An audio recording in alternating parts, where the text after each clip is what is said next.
Sultana Foundation is a project of Islai Fiqh Education and Welfare Trust, registered as a non-commercial and non-profit trust established in 1990. Its main complex is situated in Islamabad. Sultana Foundation is a vision converted into a mission, an idea made into a movement, and a dream in actualization. It all started from a group of like-minded people meeting once a week in Islamabad. The founder and chairman was Dr. Naeem Ghani. मैंने ज़िंदगी में जो सीखा है कि you listen to the people, और मैं कहता हूँ कि ज़िंदगी में अच्छी तरह बात करना बड़ी नेकी है, लेकिन किसी की बात सुनना उससे भी बड़ी नेकी है। आमतौर पे जो आपके पास लोग आते हैं वो कहते हैं मेरी बात सुन तो लो, हम सुनने के लिए तैयार नहीं हैं, और जब सुनते हैं तो आप सीख रहे होते हैं।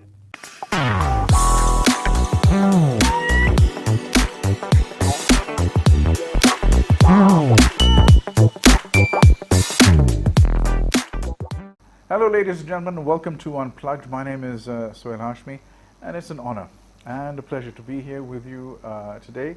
This episode that I'm doing today is dedicated to the loving memory of Dr. Naeem Ghani, who is not with us anymore, but a very good friend of mine who in fact is his son, the one and only Mr. Hasan Naeem. Hasan, how are you? Hello. Well, I'm doing well. Good to see you. Same here. Thank you. How is the business going? It's pretty good now.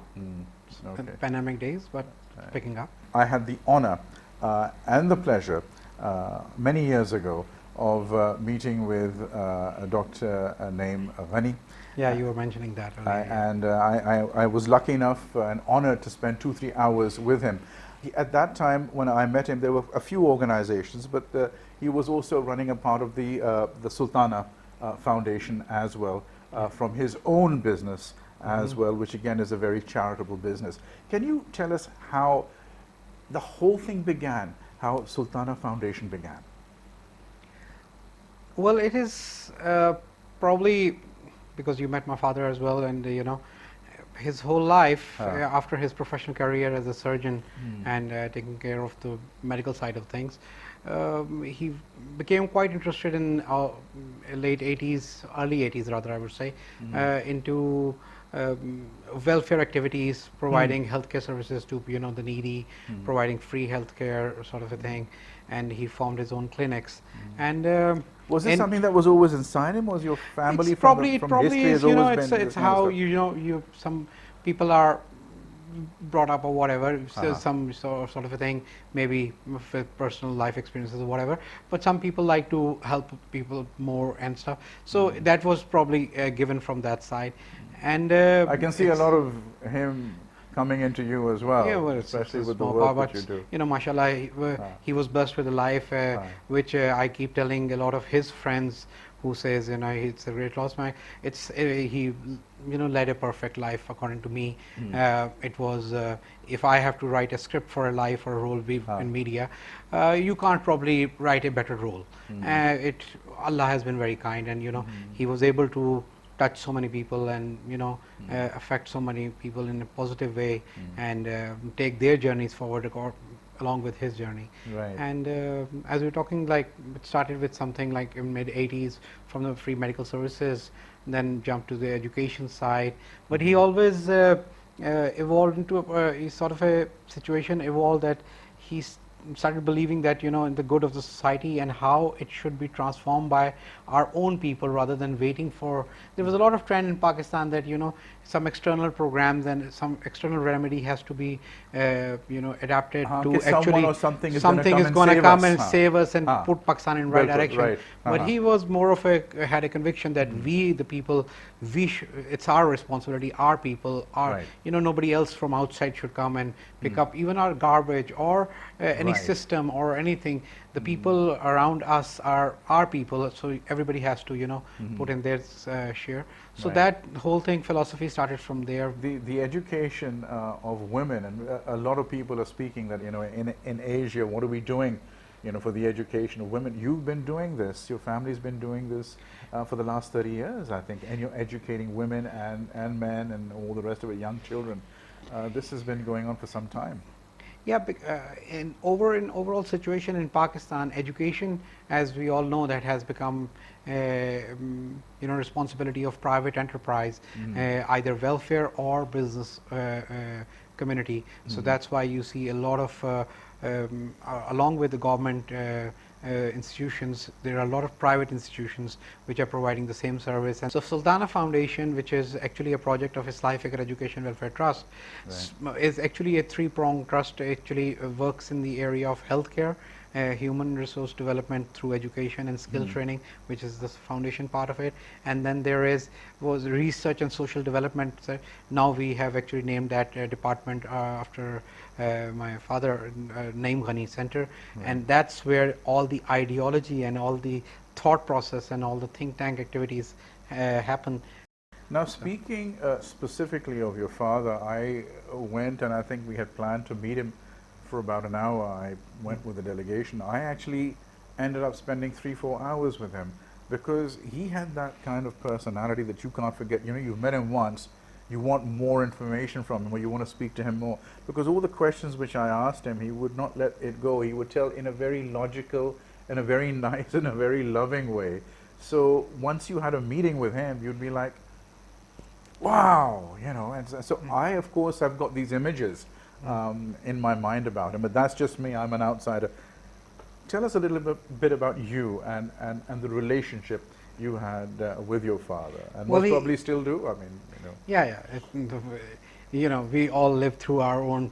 Yeah, parents live through children, and we live through our children, and you know, this is how it is, and the thought continues, and hopefully everybody has a impact. Anyway, so but he had that personality that, you know, he would actually give attention to everybody, as you have met. And I remember him talking about you, that I met your friend Sohail was there with some other people as well. And but he would like to, even if he met anybody for 15-20 minutes, he would like to actually give that sort of a what he believed in to the next person, that maybe this person can take it forward, or that person can. You know, you tell it to 10,000 people, and few of them will actually take that torch, you know, from you and keep going. So that's how you can have a social impact, a social change. So that's probably not coming from his profession. Normally people are surgeons, you know, specialists are usually introvert. He was more towards a sort of an extrovert and giver sort of a thing. How many lives would you say have been affected by this organization, Sultana Organizer, would you say, on a rough figure, over the last 30 years? You know, it's interesting how many people's lives you touch, knowingly or unknowingly. But that region, when we went there, was actually just something which you keep driving for 20 minutes out of Islamabad, and there were hardly any things, and few shops, you know, those two with sheds and those kind of things, not proper structures, small roads. Now if you go there, so it looks like a full blown city. Most of the people we run into are either graduated from there or from our institutions, or are teaching there or were teaching there. So number wise, we have actually putting you know, the families touch around in a book. We are actually consolidating a lot of figures, but it's 20,000 plus families. But actively we have like 7,500 students every year. So you can just imagine that kind of a number repeated over 30 years creates a bigger number. But even healthcare wise, we have had more than 500,000 patients registered with this clinic. Even in our previous clinic, which was a free clinic in Islamabad and Pindi, active files were 6 lakh plus, which is registered. So one can give some numbers to it, but overall it's a, you know, on a service industry, you impact a lot of people, and it is a very satisfying experience to know that, you know, it has made a difference. I'd like to take this opportunity and thanking you for this. I know it's a very personal sort of an interview, but this again was done in the loving memory of your father. Thank you so much for having me. Thank you very much. You, God bless you, and God bless your family. मैंने सारी उम्र सीखा है और अभी भी मैं सीख रहा हूँ, हर लहजा में सीख रहा हूँ ये। और इंसानी ज़िंदगी क्या है, वो सीखने का अमल है।